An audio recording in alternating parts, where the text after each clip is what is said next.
প্রবাসীদের জন্য সুখবর, বাংলাদেশ থেকে মধ্যপ্রাচ্যের ফ্লাইট আজকে চালু হয়েছে। বিমান বাংলাদেশের একটি ফ্লাইট বাংলাদেশ ঢাকা থেকে দুবাইতে রওনা দিছে আজকে।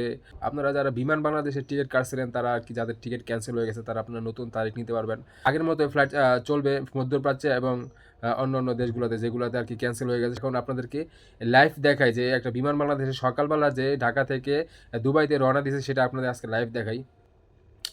এই যে এই অ্যাপটাতে ঢুকবেন, নাম হয়েছে ফ্লাইট রেডার। এর মধ্যে সবগুলা বিমান দেখা যেতেছে। পরে এই যে আমি জুম করলাম, জুম করলে যে ঢাকা আছে, বাংলাদেশ আছে, মানে বিমানগুলো আকাশে দেখা যেতেছে। তারপর এখানে একটা যে কোনো একটা বিমান আপনি ক্লিক করলে আর কি ওইখানে ইনফরমেশন আসবে যে এটা কোথায় যাইতেছে, কোথা থেকে রওনা দিছে, কোথায় যাইতেছে। তারপর আমি এখন বিমান বাংলাদেশ লেখা এখানে সার্চ দিব।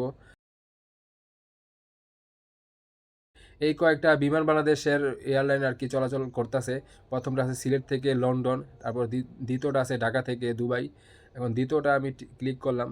দ্বিতীয়টা ক্লিক করার পর দেখেন যে আকাশে এটা আর কি 4 ঘন্টা আগে রওনা দিছে ঢাকা থেকে। তারপর এই অবস্থানে আছে বিমানটা। এই যে দেখেন, জুম করলাম, এই যে এই লাইনটা আছে না, এই লাইনটা যেখান থেকে আসছে এই লাইনটাও সেখানে দেখা যেতেছে। লাইনটা আমি গেলে আর কি এটা ঢাকা দেখাইতেছে। ঢাকা থেকে রওনা দিছে দুবাইতে আর কি এটা অবতরণ করবে। আস্তে আস্তে সবগুলাই আর কি কাতারও যাবে এবং দুবাইতে যেহেতু যাইতেছে, তারপর কুয়েতও শুরু হবে কয়েকদিনের মধ্যে, আর সৌদি আরবও শুরু হয়েছে। নতুন আপডেট জানার জন্য আমার চ্যানেলের সাথে থাকুন। ধন্যবাদ সবাইকে। আসসালামু আলাইকুম।